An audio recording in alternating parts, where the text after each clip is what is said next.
Have you ever spoken and felt invisible? You try to explain, but people check their phones, nod politely, and drift away. And deep inside you think, why don't they listen? Don't my words matter? Here's the truth. The problem is not your ideas. The problem is how you deliver them. And today, I'm going to give you one secret, one powerful shift that can make people lean in, hang on your words, and truly listen. It's not about speaking louder. It's not about being smarter. It's about something far more human. And once you understand it, you'll never again wonder, why don't they hear me?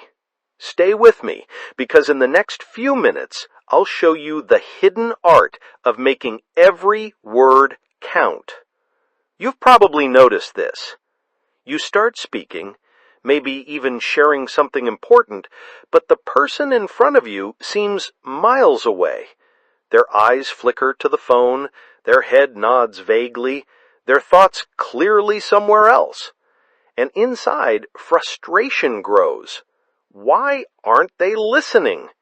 Don't my words matter? I know that feeling well. I've seen it in boardrooms, in lecture halls, in living rooms, and I've learned one simple truth. Words carry no weight unless they capture attention. Ask yourself, why is it that some people are listened to with fascination, while others are ignored? It's not always the smartest ones. It's not always the most educated. Sometimes a person says the simplest things, and yet the entire room leans in. What's the secret? Attention is fragile. Like glass, it shatters easily. And in our modern world, it's under siege every second, by ads, by endless notifications, by 1,000 competing voices. If you want to be heard, you must win the battle for attention. And here's the essence. People don't truly listen to others. They listen to themselves inside others' words. When your message connects with their concerns, their dreams, their struggles, attention locks in. When it doesn't, it drifts. Let me tell you a story. I once watched a salesman in a small store try to convince a young mother to buy an expensive vacuum cleaner. He spoke passionately about power, durability, the latest filtration technology. He was full of facts. But the mother listened only half-heartedly. Her child grew restless, then started crying. The salesman stopped. He glanced at the child and said softly, "You know what really matters? This filter traps the dust so the air stays pure. Your little one will breathe easier." In that instant, everything changed.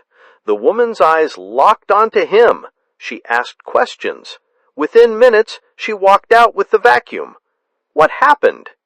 He stopped talking about his product and started talking about her world. He built a bridge between his words and her life, and suddenly his words had power. Here's the idea I want you to hold on to. If you want people to listen, stop making yourself the focus. Make the other person the hero. Every human being carries an invisible sign that says, "Make me feel important." If your words do that, they will listen. This is the secret trick. Shift the spotlight. Talk about what matters to them. Step into their shoes. Reflect their hopes and fears in your words. And once you grasp this, you'll notice something extraordinary. In a noisy world, the one who is truly heard becomes a leader, almost by default. Because while most voices drown in self-interest, the voice that speaks to others' hearts always rises above the noise. And that, my friend, is the doorway to influence. People don't remember most of what they hear, but they never forget how you made them feel while speaking. If you want others to listen, you must give them more than words. You must give them significance. Let me show you how.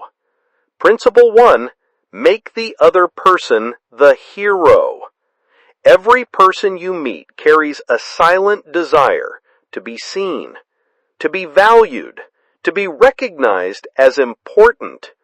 And here lies your greatest power, the ability to lift them up through your words. When you speak, don't frame yourself as the center of the story. Frame them. Say things that reflect their role, their importance, their impact. Turn their struggles into victories. Cast them as the one that matters.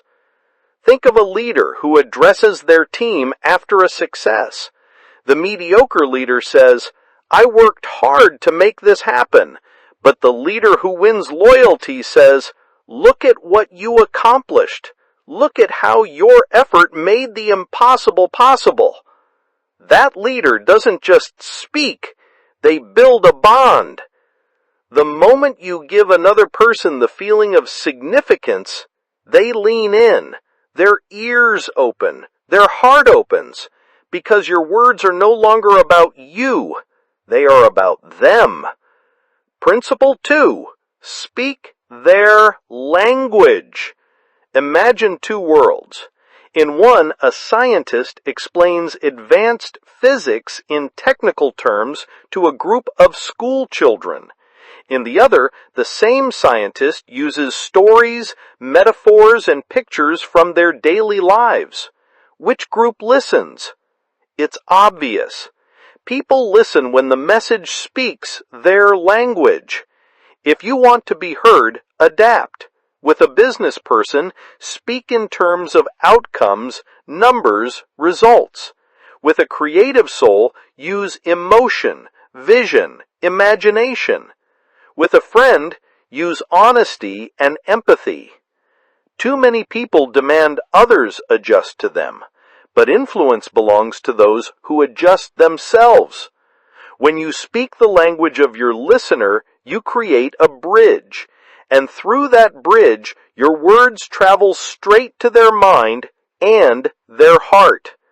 Principle 3, show genuine interest. Nothing commands attention like authentic curiosity. When people sense you are truly interested in them, their story, their perspective, they listen to you in return. Think of a conversation where someone is just waiting for their turn to speak. You can feel it instantly, can't you? It kills connection. But when someone leans forward, asks questions, and reacts sincerely, you feel compelled to share more. Here's the paradox. If you want to be listened to, first become a listener yourself. Ask about their goals, their struggles, their experiences, and then connect your message to what you've learned. Now your words are not floating in the air, they are tied to the fabric of their life. Principle 4, the power of silence. Silence, when used with intent, is more powerful than noise. Most people rush through their words, afraid of pauses, but pauses create gravity. When you speak and then stop, people lean forward. Their mind fills the silence, waiting for the next word. Your message sinks deeper. Great speakers know this. They use silence to frame their points, to give weight to their ideas, to demand attention without raising their voice. It's a subtle form of control. So, if you want to be listened to, don't fear silence. Embrace it. Let your pauses speak as loudly as your words. Principle 5. Emotion outweighs information. Facts are forgotten. Feelings are remembered. If you present only data, you may inform, but if you tie that data to an emotion, you will be remembered. People listen more closely when their heart is touched. For example, a charity worker could say, "Millions go hungry every year." That's a fact. Or they could say, "This is Maria. She is 9. Yesterday, she went to bed hungry. Tonight, you can change that." And that's emotion. And that's what captures attention. Your challenge as a communicator is not to strip out facts, but to wrap them in emotion. Stories, images, metaphors that resonate with human experience. That is what people listen to. Principle 6. Respect, not dominance. Some people think they will be heard if they dominate the conversation, if they speak the loudest, if they interrupt and overpower. But dominance does not create listeners, it creates resistance. True influence is built on respect. When you give respect, you earn attention. When you acknowledge the other person's viewpoint, you make them willing to hear yours. When you create space for them to contribute, they offer you space in return. Respect disarms defenses, and once defenses are down, words can finally enter. Stories that reveal the principles. Let me share 2 more examples. A young manager once came to me frustrated. "My team never listens," he said. "I tell them what to do, but they ignore me." I asked him, "Do you ever ask them what they think?" He frowned. "Why should I? I'm their boss." And that was the problem. His voice carried authority, but not respect. When he shifted his approach, when he began meetings by asking for ideas, when he highlighted his team's achievements instead of his own, suddenly they listened. Not because they had to, but because they wanted to. Another time, I met a teacher who struggled with restless students. She filled her lessons with facts, but they drifted away. One day, she told them a personal story, connected to the subject, filled with emotion. The class went silent. For the first time, they listened. She realized then, teaching is not only about information, it is about connection. Attention is earned through these principles. Make them the hero, speak their language, show genuine interest, embrace silence, stir emotion, and build respect. Each one on its own can shift a conversation. Together, they transform your presence. Because when you master these, people will not only hear you, they will want to hear you.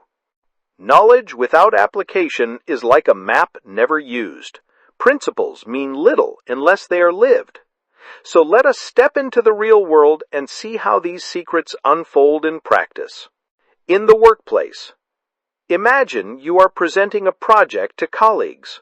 Most presentations drown in slides and numbers. Eyes glaze over. Attention fades. But what if you began not with facts, but with them? What if you said, "I know every one of you has faced delays that made your job harder. Today, I want to show you how this project solves that problem." In that moment, the focus shifts. Now the meeting is not about your project, it's about their frustration and relief. You've made them the hero, and your idea becomes the tool that empowers them. I once advised a young professional preparing for a big pitch.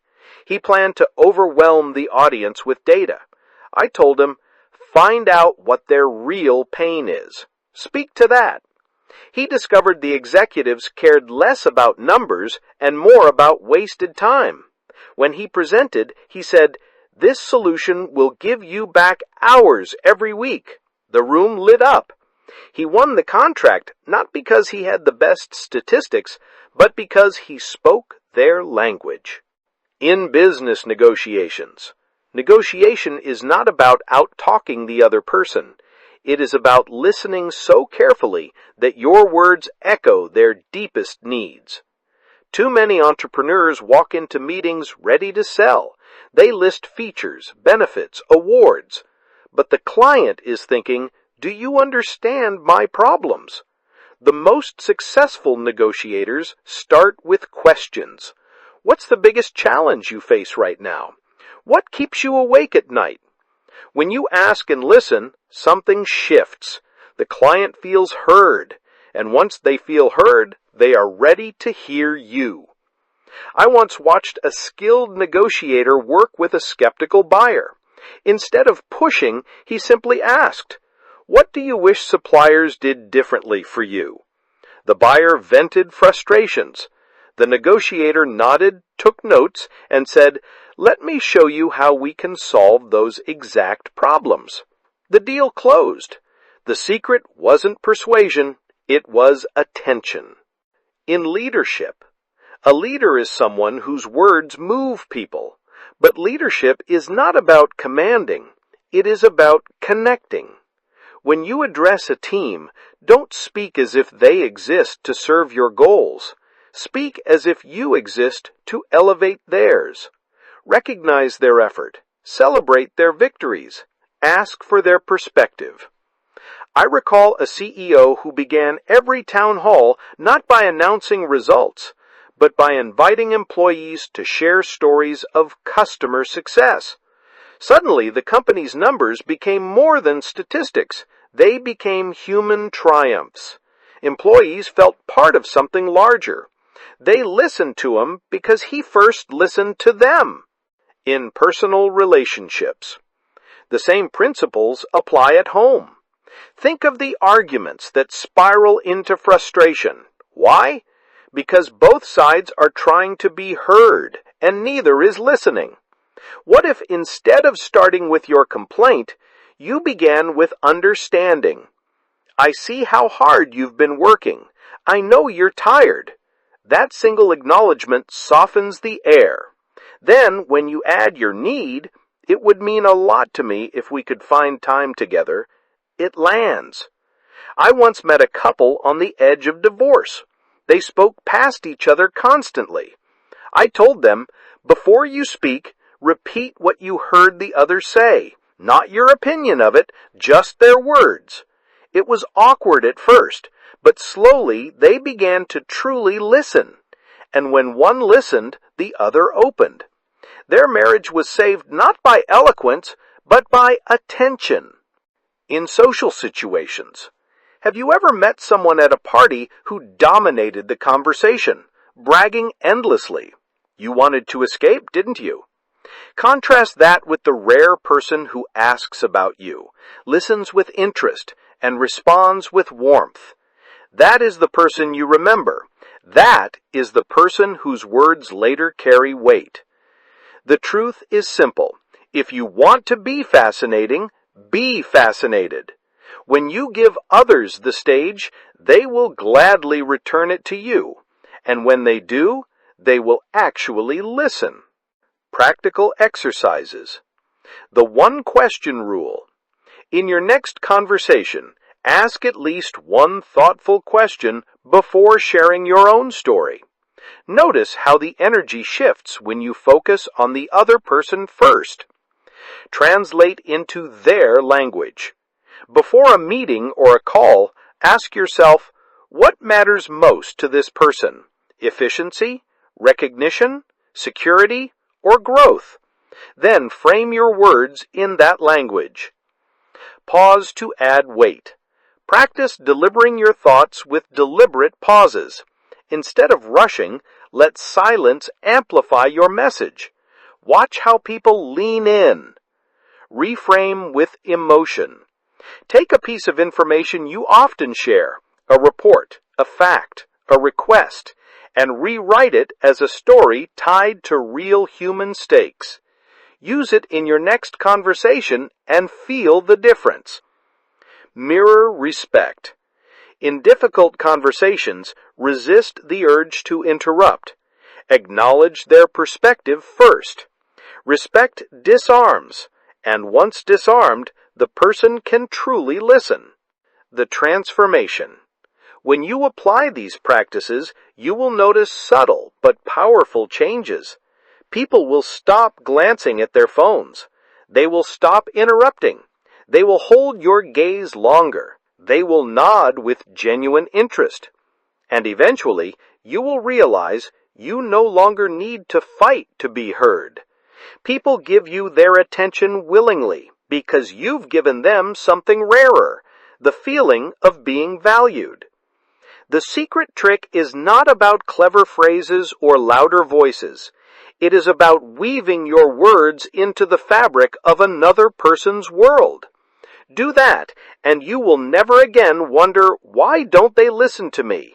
Instead, you will find yourself at the center of conversations where ears, minds, and hearts are open. The art of being listened to is not a trick you pull once. It is a way of living, a habit of communication. To master it, you must not only know the principles, but practice them until they become second nature. Let us go further, into deeper layers of how this unfolds in everyday life. The dinner table test. Consider a simple dinner with friends.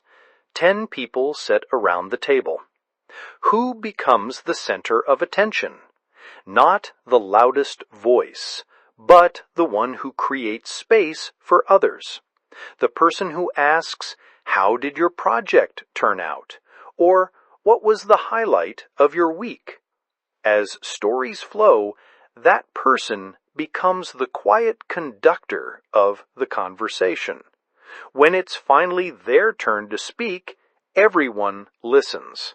Why? Because they earned attention by giving it first. This is what I call the dinner table test. If you want to measure your ability to hold attention, observe yourself at such gatherings. Are you the one fighting to be heard, or the one others naturally turn toward? The mirror of attention. Here is a truth often overlooked. People reflect back to us the quality of attention we offer them. If you are distracted while they speak, they will be distracted when you speak. If you cut them off, they will cut you off. But if you give them full presence, eyes steady, phone away, mind clear, they will unconsciously mirror it. Your attention becomes contagious. And when it is your turn to speak, they return the gift. The storyteller's advantage. Facts inform, but stories transform. And in every setting, the storyteller commands the room. Think of great leaders throughout history. They could have recited statistics. Instead, they told stories. Stories of struggle, of hope, of triumph. The listener did not just hear, they felt. If you want to be listened to, develop the habit of framing your ideas as stories, not fabricated tales, but simple human narratives. A customer's success, a challenge you overcame, a lesson you learned. The moment you shift from abstract to story, attention locks in. One executive I coached transformed his entire leadership presence by this. He used to give dry reports. His team drifted. I taught him to wrap each key point in a story. Suddenly, his team leaned in, quoted him later, and carried his words forward. The paradox of humility. There is a paradox in human nature. The more you try to prove your importance, the less people want to listen. But when you lower your guard, admit mistakes, share vulnerability, ears open. Think of a leader who says, "I don't have all the answers, but I trust this team to find them." Such humility invites attention because it makes the message real. Humility is magnetic. It disarms ego, and it proves that listening is not about elevating yourself. It is about elevating the truth that connects all of us. When conflict arises, it is easy to be listened to when times are smooth. The true test is during conflict. In heated moments, voices rise, emotions boil. Everyone wants to be heard. The instinct is to push harder. Yet the counterintuitive path works better. Step back, lower your tone, and show you are listening. I once mediated a workplace conflict between two employees. Each insisted the other never listened. So I set a rule. Before responding, they had to summarize what the other had just said. At first, it was clumsy. Then, slowly, something changed. They began to feel heard. Once they felt heard, they no longer shouted. And finally, they listened. In conflict, the surest way to gain attention is to give it first. Exercises for daily mastery. The 90-second challenge. In your next conversation, resist speaking about yourself for the first 90 seconds. Focus entirely on the other person. See how their attention changes when it's your turn. The pause before reply. When someone finishes speaking, wait 2 beats before responding. That pause shows respect, signals listening, and prepares them to hear your words more deeply. The story lens. Take one piece of news from your day. Instead of retelling it as raw information, craft it as a story with a beginning, middle, and end. Share it. Watch how the listener engages. The humility moment. Once this week, admit a mistake openly in conversation. Notice how this vulnerability increases, rather than decreases, the willingness of others to listen to you afterward. Conflict mirroring. In disagreements, repeat back what the other person said before giving your view. This simple habit diffuses tension and primes them to actually hear you. Expanding influence through listening. Why does this matter? Because the ability to be listened to is not about ego, it is about influence. And influence is the currency of leadership, business, and relationships. When people listen, you can inspire them. When they don't, even your best ideas vanish. But influence is not seized by force. It is earned through attention, respect, and empathy. The irony is beautiful. To gain attention, you must first give it. To be heard, you must first hear. And once you master this cycle, your voice will carry more weight than you ever imagined. A vision for yourself. Picture yourself 6 months from now practicing these habits daily. At work, colleagues look up when you speak. In business, clients lean in. At home, your partner listens more deeply. In social circles, people remember your words long after the evening ends. That vision is not distant. It is within reach the moment you choose to live differently, to place others at the center, to speak their language, to honor silence, to show interest, to tell stories, to stay humble. Attention is a gift, and the one who learns to give it will always receive it back multiplied. That is the deeper layer of practice. Everyday conversations, conflict resolution, storytelling, humility, and influence. Each step turns ordinary talk into connection, and connection into lasting impact.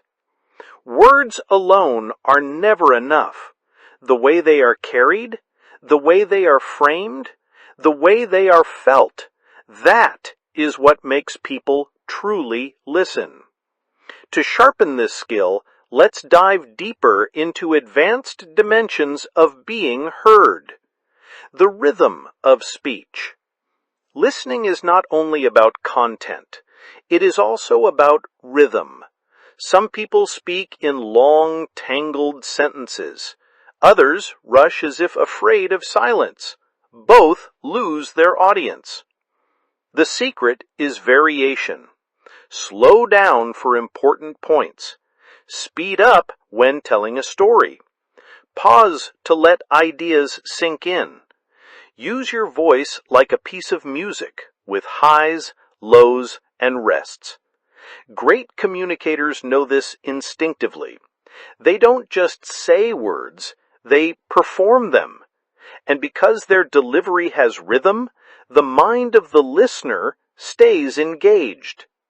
The power of contrast. People listen when there is movement, tension, contrast. Monotony kills attention. Contrast fuels it. Use contrast in your speech. Big ideas paired with small details. Logic balanced with emotion. Serious points followed by moments of lightness. I recall a speaker who spent 20 minutes on dry analysis. The audience drifted. Then suddenly he said, "Let me tell you about the day I nearly lost everything." The room snapped awake. Why? Because the contrast jolted attention. When you weave contrasts into your communication, you create surprise, and surprise wakes up the human brain. Visual imagery.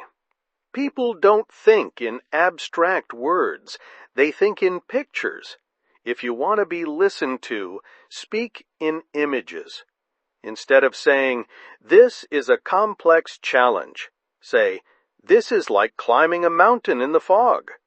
Instead of, "We need to move faster," say, "We are running a race, and the finish line is closer than we think." Images cut through noise because they paint scenes in the listener's mind.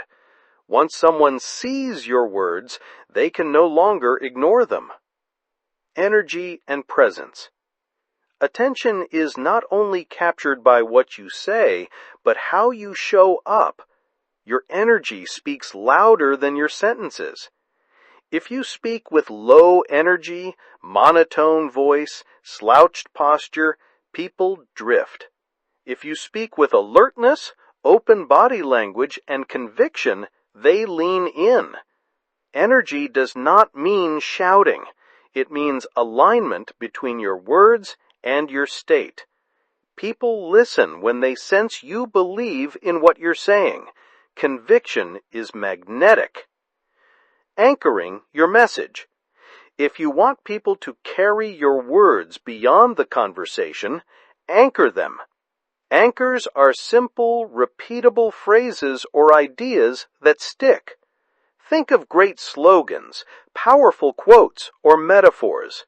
They remain because they are short, clear, and vivid. When you want to be remembered, craft an anchor, a sentence that summarizes your point in a way that lingers. Repeat it once or twice, but not excessively. Leave it echoing in their mind. Advanced exercises. Rhythm drill. Record yourself speaking for 2 minutes. Play it back. Notice if your voice is flat or rushed. Then practice adding variation. Slow here, pause there, energy rising at the end. Contrast builder. Take a topic you need to present. Write one serious fact about it. Then add a personal story. Present them together.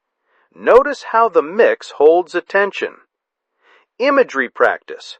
Choose a common phrase you use often, like "this is difficult" or "we need focus." Replace it with a metaphor. Use it in your next conversation. Energy mirror. Before speaking, check your posture and tone. Ask yourself, does my body match my message? Adjust. Anchor creation. Summarize your key point in 10 words or less. Use that phrase at the start and end of your talk. Watch how it sticks. A story of transformation. Let me tell you about a man named David. He was brilliant, but invisible. In meetings, no one paid attention when he spoke. His ideas, though sharp, were drowned by louder voices. I worked with him for 3 months. We focused not on making him louder, but on making him clearer, more engaging. He learned to start with questions, to use pauses, to weave stories, to add energy, to create anchors. The change was dramatic. Within weeks, colleagues turned toward him when he spoke. His manager began quoting his words. Eventually, he was promoted, not because he suddenly knew more, but because people finally listened. David's story is proof. Being heard is not about talent or luck. It is about skill, a skill anyone can learn. Why it matters beyond success. Yes, being listened to opens doors in business, leadership, and career, but it goes deeper. It touches something human. When you are listened to, you feel valued. When you listen to others, you make them feel human. This exchange creates trust, empathy, connection. In a world where noise is constant and true listening is rare, to master this art is to become a source of light. People will not only listen to you, they will seek you out. Attention is a currency, and like any currency, it flows to those who know how to earn it. Earn it through rhythm, contrast, imagery, energy, anchors, and above all, genuine respect. Master these, and your words will no longer fade into the air. They will land, resonate, and endure. The true art of being listened to is not just a skill to use at work or in negotiation rooms. It is a way of living, a practice of self-mastery. Because when you change the way you communicate, you also change the way you see yourself and the world. Listening begins with the self. Strange as it may sound, your ability to make others listen begins with your own inner listening. If your mind is constantly racing, if you never pause to reflect, your words will come out cluttered. People sense inner chaos. They turn away. But when you practice listening inward, through reflection, journaling, or even a few minutes of silence each day, your communication sharpens, your words gain clarity, and clarity attracts attention. So start by asking yourself, what am I truly trying to say? Why does it matter? When you know, others will want to know too. Daily moments that shape influence. This skill is not built in grand speeches. It is built in the small daily interactions that form the fabric of life. When you greet the barista, do you look into their eyes and smile? When your colleague shares an idea, do you nod and ask a follow-up question? When your child tells a story, do you put down your phone and give them full attention? These little acts of listening create habits, and habits form character. Over time, they make you the kind of person whose words carry natural weight, because people already trust your presence. The weight of consistency. People don't just listen once. They decide over time if your voice is worth hearing. And consistency is the key. If you are attentive today, but distracted tomorrow, respectful one moment, but dismissive the next, your influence weakens. But if you consistently show interest, respect, and clarity, your reputation grows. People begin to associate your voice with meaning. Consistency does not mean perfection. It means reliability. And reliability creates authority without force, building credibility through actions. Words alone will not hold attention if your actions contradict them. To be listened to, you must also be believed, and belief is earned by alignment between what you say and what you do. If you speak of respect but interrupt others, they stop listening. If you speak of growth but never grow yourself, they stop listening. If you speak of honesty but hide mistakes, they stop listening. But if your life reflects your words, then every time you speak, ears open. Because people don't just hear your words, they hear your integrity. Small rituals for daily growth. The morning clarity check. Each morning, write down one idea or principle you want to communicate that day. Keep it simple. By the end of the day, reflect. Did I live it? Did I share it clearly? The 2-minute presence rule. Whenever you enter a conversation, spend the first 2 minutes fully present. No phone, no multitasking, just attention. Watch how people respond differently. The weekly story practice. Every week, take one event from your life, even something ordinary, and frame it as a story with a message. Share it with a friend or colleague. Storytelling becomes stronger with practice. The integrity audit. Once a month, review. Are my actions matching my words? Where am I inconsistent? Adjust. This builds long-term credibility. The gratitude close. End each day by recalling one person you truly listened to. Gratitude reinforces attention as a habit, not a chore. The ripple effect. When you begin to live this way, something remarkable happens. Your influence spreads beyond conversations. Colleagues not only listen to you in meetings, but seek your advice afterward. Friends not only enjoy your company, but confide in you. Family members not only hear your words, but trust them. And the greatest reward is not external success, but internal fulfillment.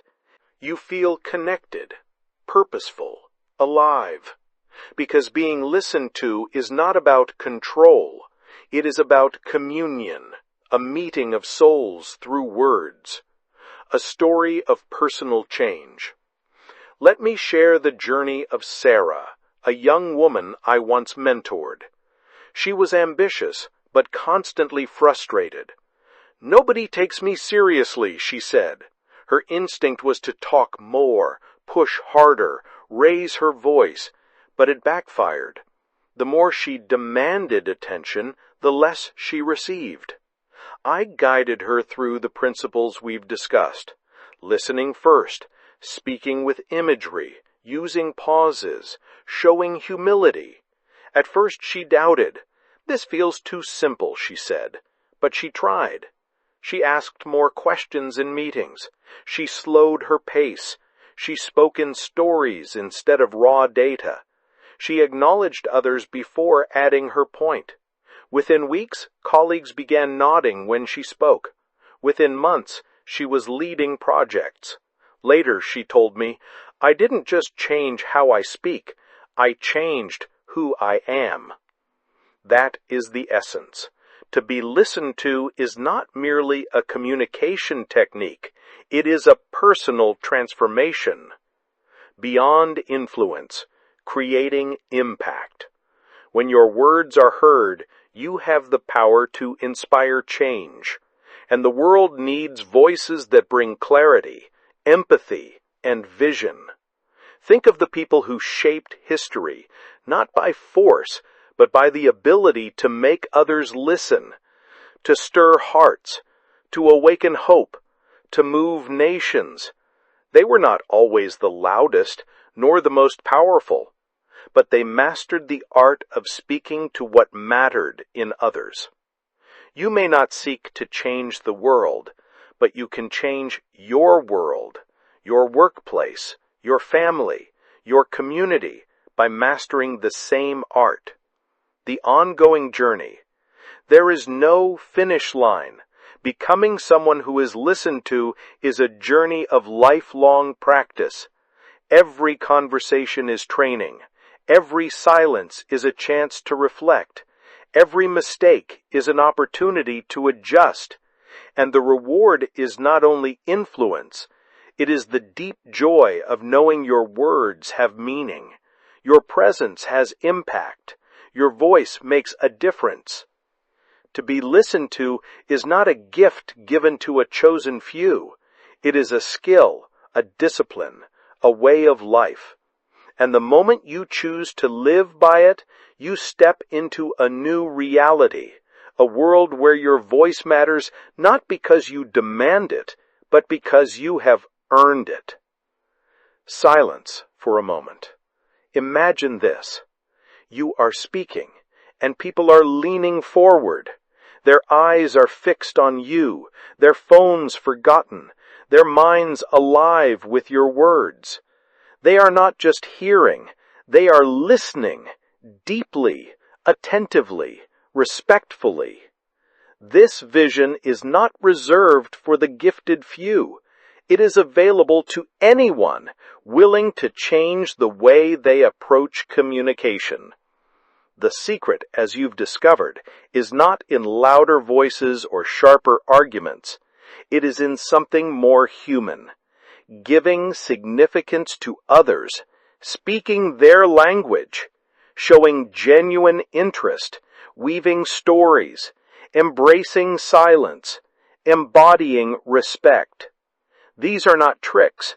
They are choices. Choices you can make in every conversation, every meeting, every interaction. The emotional peak. Think of the times you felt invisible, when your words drifted away, unnoticed. That pain is real. But now picture the opposite, the warmth of being heard, the dignity of being valued, the power of your words shaping decisions, inspiring action, changing lives. That is what awaits you. That is the transformation within reach. When you are listened to, opportunities appear, doors open, relationships deepen, influence grows. But beyond all this, something more profound happens. You discover the joy of authentic connection. And in a world hungry for connection, that's priceless. The call to action. So I challenge you, do not let this remain just another idea. Act on it, today. In your next conversation, ask one more question before speaking. In your next meeting, pause to give weight to your words. In your next conflict, reflect back what you heard before replying. In your next family moment, put down the phone and listen fully. Do this, and you will feel the shift. Attention will no longer be forced. It will be given. And when it is given, your words will carry power. The legacy you can build. Years from now, people may not remember every detail of what you said, but they will remember how you made them feel when you spoke. Did they feel important? Did they feel seen? Did they feel inspired? If the answer is yes, your influence will ripple far beyond your presence. That is the legacy of those who master the art of being listened to. The final vision. Picture yourself standing in front of a group, colleagues, friends, family, even strangers. You open your mouth, and the room quiets, not out of obligation, but out of genuine desire to hear you. That moment is possible. It is waiting for you, and it begins with one decision: to shift the spotlight from yourself to others, to connect, to respect, to lead with empathy. Do this, and you will never again ask, "Why don't they listen?" Instead, you will smile, knowing they listen because I chose to listen first. So here is my final message. Speak with clarity, speak with empathy, speak with purpose, and above all, speak to the hearts of others. Because when you do, your voice will not fade into noise. It will rise above it, resonate, and endure. And now, if this message has touched you, don't keep it to yourself. Share it, live it. Let your actions inspire others to listen differently, to speak differently, to connect more deeply. This is not the end of a lesson.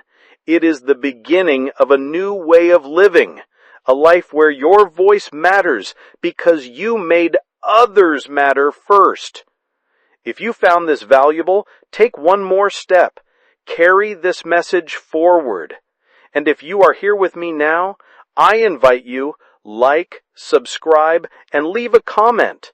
Today, I choose to be listened to by first listening to others.